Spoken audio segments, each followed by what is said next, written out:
All right, so this is another one of those reels for you to just save and keep in your back pocket for if this ever happens to you. So we installed this kitchen sink, we installed the drain, everything worked perfectly when we first installed it. But what happens a lot, especially with older houses, this building is 20 years old, is you get a lot of sediment built up in the pipes. And so when you connect your brand new, nice, beautiful faucet, those sediments get flushed out. And almost all of the newer faucets come with built-in filter, whether it's right here in the faucet nozzle or whether it's built into the hoses themselves.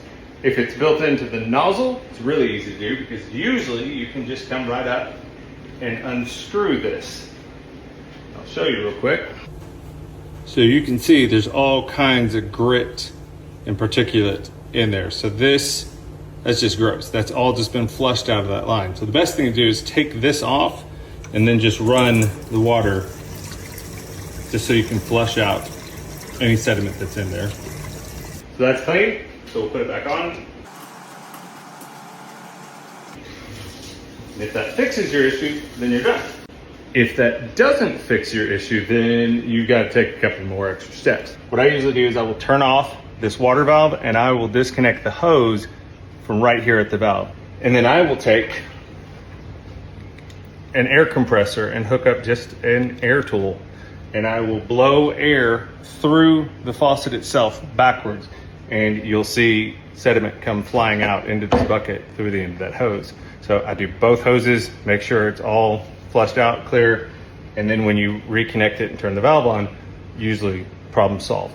Now, if it's really old lines, you may have to do that every couple of months. I have one client that we installed a gorgeous new pot filler faucet for them, and about every 3 months we have to go over there, disconnect the hoses, and push pressurized air through it backwards to flush out all the sediment. So not much you can do there unless you want to fork over all the money to replace the plumbing in your wall. So either check that little nozzle. If it's removable, you're golden. If that doesn't fix it, like I said, shut off the water valves, disconnect the hoses, and blow compressed air through it. If you don't have an air compressor, you can go to any office supply store, Best Buy, even Walmart carry them, and buy a can of compressed air and just blow air back through there. So hope that helps.